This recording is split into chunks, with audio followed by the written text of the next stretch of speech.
C'est l'histoire d'un père très fort, calme, lent à la colère et bienveillant.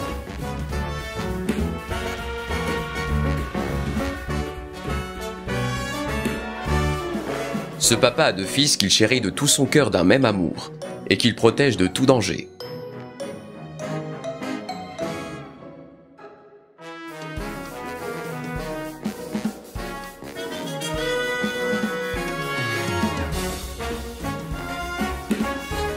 Avec le temps, les deux garçons grandissent et ressemblent de plus en plus à leur père.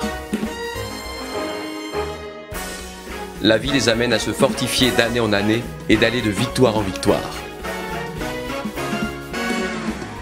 Malheureusement, l'un des deux fils devient égoïste et par conséquent désagréable avec son frère et son père.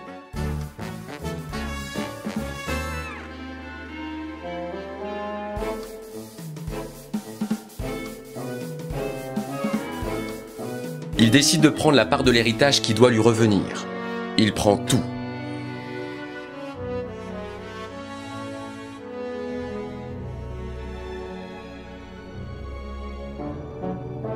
Il fait un trait sur le passé sous le regard attristé de son papa.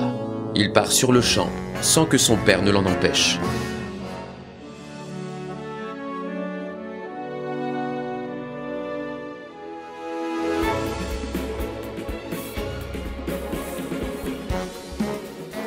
Arrivant en ville, il vend ses biens et obtient ainsi beaucoup d'argent.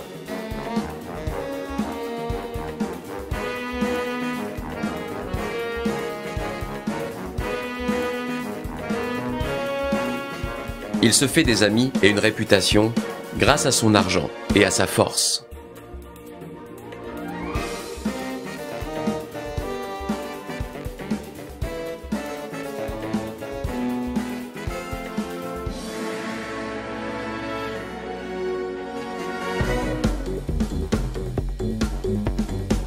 Il goûte à tous les plaisirs avec excès. À la fête, à la boisson, au jeu,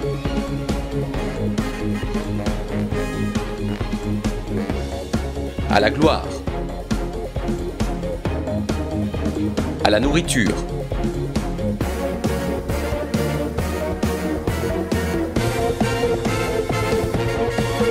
et aux histoires d'amour sans lendemain. Mais avec le temps, il perd de sa force. Il prend des kilos.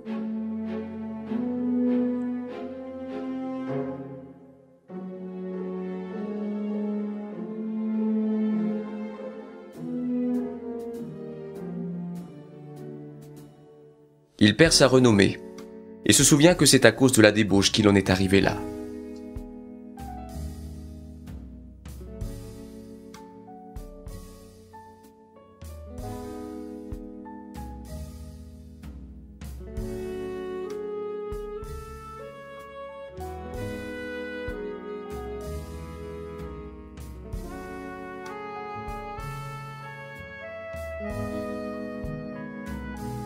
Maintenant, il est triste, sans argent.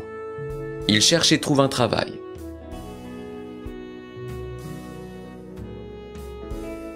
Mais plus rien ne va.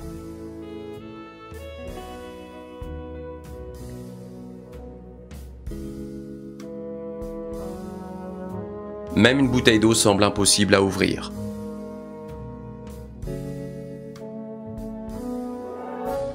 Les gens se moquent. Il n'est plus rien.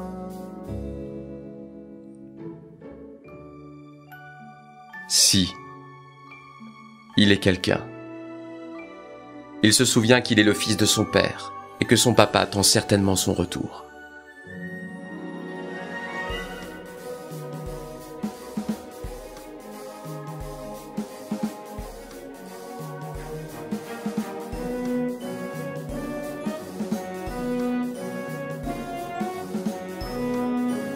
En arrivant devant la maison de son père, il se dit qu'il doit demander pardon à son papa pour son comportement égoïste et désagréable.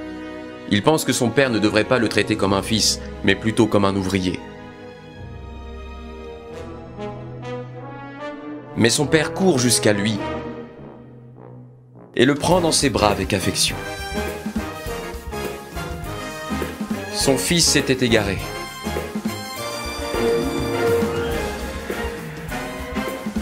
Maintenant, il est revenu à la maison.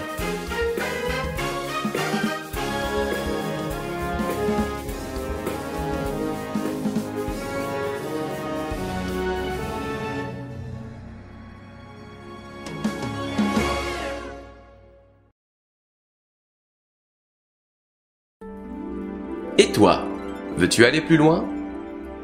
Premièrement, lis le texte biblique.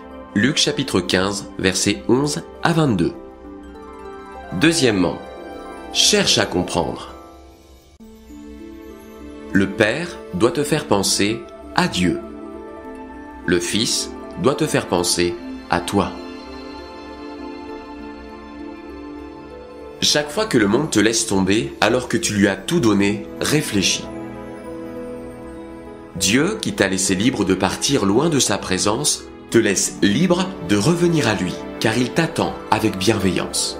Dès que tu t'approches, la compassion le remplit. Il se précipite pour te saluer, pour te serrer près de son cœur, pour t'écouter, pour te pardonner, pour t'honorer et se réjouir en compagnie de beaucoup de personnes. Car tu as fait le choix de quitter la mort et la perdition pour revenir à la vie et au salut. Par affection, Dieu t'attend sans reproche. Par confiance, tu reviens, tu te repens, tu crois qu'il te pardonne et qu'il t'accueille. Qui que tu sois, quoi que tu fasses, où que tu sois, Dieu t'attend. Troisièmement, prie Dieu. Voici un exemple de prière pour t'encourager à t'adresser au Seigneur. Père céleste, je me suis égaré. J'ai péché, je suis loin de toi et je suis perdu. Mais je crois que ta bienveillance est grande et que tu attends mon retour avec hâte. Je me repens, j'abandonne la mauvaise voie et je crois que par la foi en Jésus tu m'accueilles. Tu me pardonnes, tu te réjouis et tu me bénis. Amen.